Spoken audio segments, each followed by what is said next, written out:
दिति के दो पुत्र हुए, हिरणाक्ष और हिरण्यकश्यपु। हिरणाक्ष का वध भगवान ने वराह अवतार में किया। हिरण्यकश्यपु भगवान से बदला लेना चाहते हैं, तपस्या करने जाते हैं, तप करते हैं, ब्रह्मा जी को प्रसन्न करते हैं। ब्रह्मा जी ने कहा क्या चाहिए वरदान में? बोले मुझे अमरता का वरदान दीजिए, अमर कर दीजिए। अब वो कहे अमरता का वरदान मेरे हाथ में नहीं है, इसे विष्णु भगवान दे सकते हैं, और कुछ मांगो। तो उसने क्या मांगा? 12 महीने में से किसी महीने में ना मरूं, ना दिन में मरूं ना रात में मरूं, ना घर के अंदर मरूं ना घर के बाहर मरूं, ना अस्त्र से मरूं ना शस्त्र से मरूं, ना नर से मरूं ना पशु से मरूं, ब्रह्मा की बनाई हुई सृष्टि में किसी से ना मरूं। ब्रह्मा जी ने कहा तथास्तु। ये तो अमरता ही हो गया, मर ही नहीं सकता किसी भी रूप में वो। वापस आता है, इनका विवाह कयाधु नामक कन्या से होता है, जिनसे उनको पुत्र हुआ प्रहलाद। बचपन से प्रहलाद जी को सिखाया गया भगवान यानी तुम्हारे पिता, वो भी यही मानते थे। अब वो एक दिन खेलते खेलते राजमहल से बाहर जाते हैं तो एक कुमारिन का घर मिलता है। कुमारिन रो रही है। प्रहलाद जी ने रोने का कारण पूछा। उसने कहा मैंने बिल्ली के 2 बच्चे पाले थे, पता नहीं कब इस मिट्टी के पात्र में बैठ गए और मैंने इसको आग पर चढ़ा दिया। मैं भगवान से प्रार्थना कर रही हूं कि उनकी रक्षा करे। वो कहे रोने की क्या बात है, मुझे कह दो, मैं भगवान से क्या आता हूं। अरे राजकुमार आप भगवान को जानते हैं? अरे मैं उनके साथ रहता हूं, मेरे पिता तो भगवान है।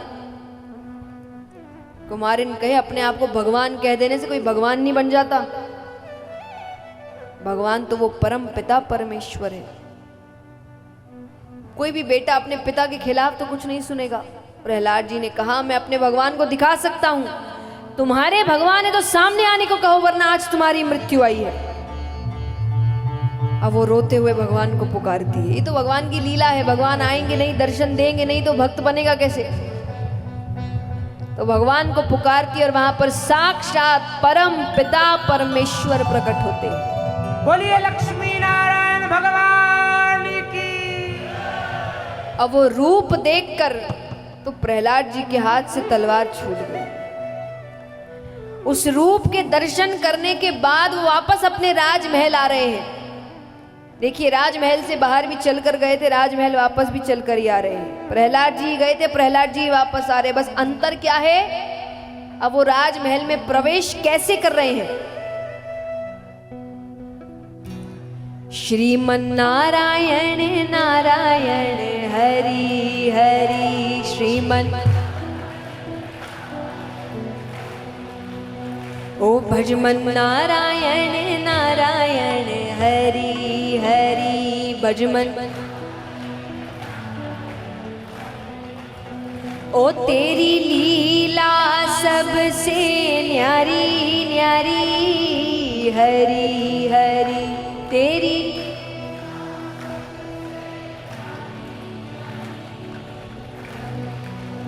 ओ तेरी महिमा प्रभु है प्यारी प्यारी हरि हरि तेरी।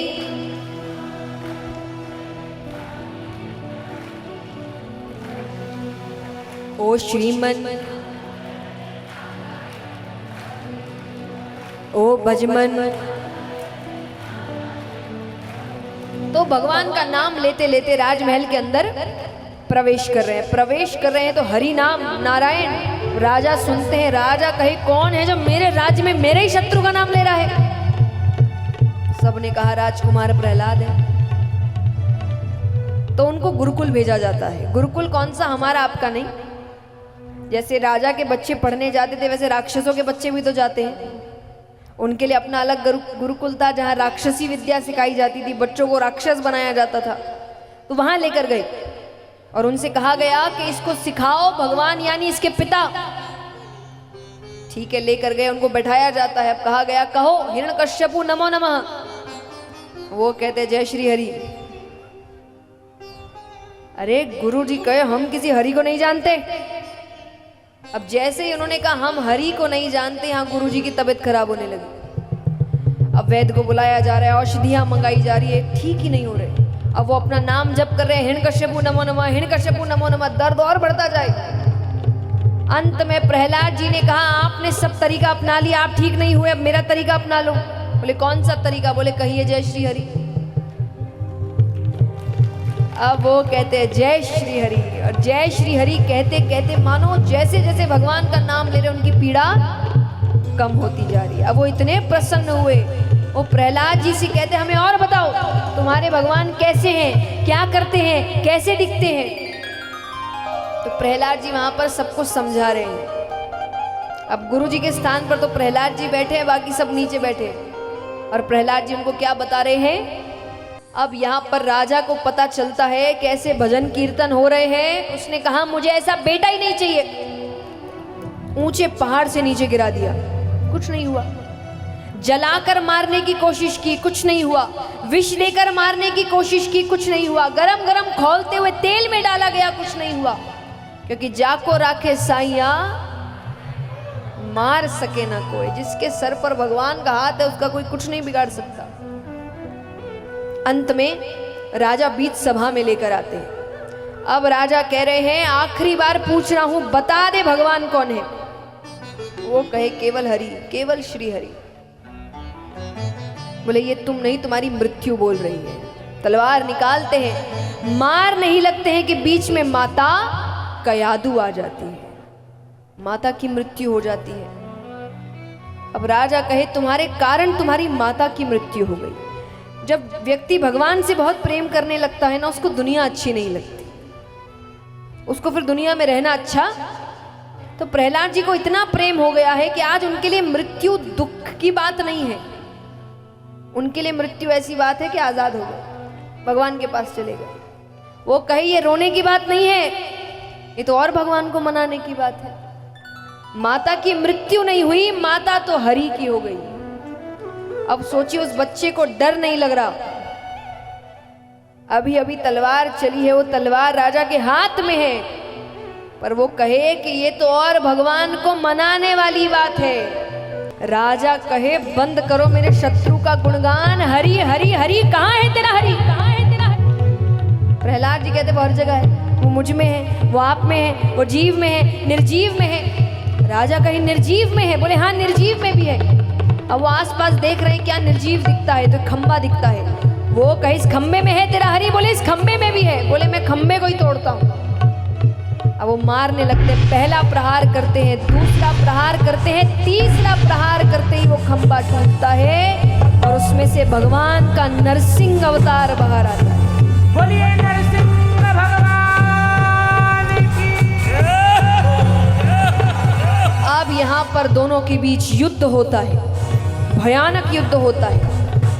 अब वो अधमरी हालत में है, भगवान उसको अपनी जांघों पर लेटा कर रखे हैं।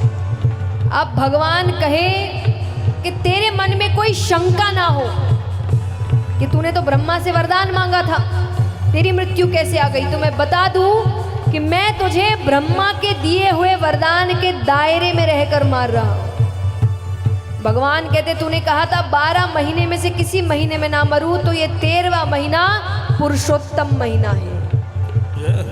तूने कहा था ना दिन में मरूं ना रात में मरूं, तो मैं शाम के समय तुझे मार रहा हूं। तूने कहा था ना घर के अंदर मरूं ना घर के बाहर मरूं, तो मैं दहलीज पर बैठकर तुझे मार रहा हूं। घर की दहलीज होती है, उस पर कोई खड़ा हो तो कोई कहते ना बड़े लोग, या तो अंदर आके बात करो या बाहर, क्योंकि वो ना अंदर माना जाता है ना बाहर। तो भगवान उस पर बैठकर मार रहे हैं। भगवान कहे तूने कहा था ना अस्त्र से मरूं ना शस्त्र से मरूं, मैं अपने हाथ के नाखूनों से तुझे मार रहा हूं। तूने कहा था ना नर से मरूं ना पशु से मरूं, देख मुझे ना मैं नर हूं ना मैं पशु।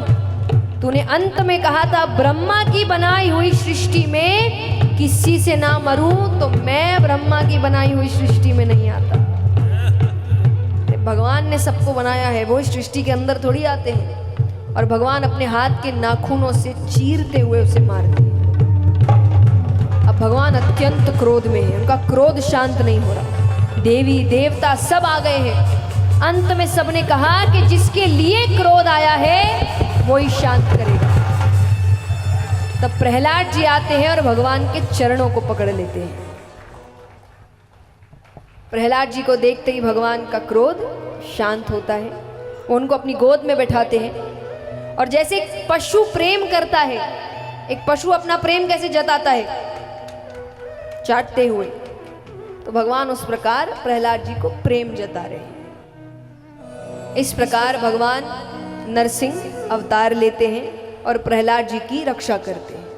बोलिए नरसिंह भगवान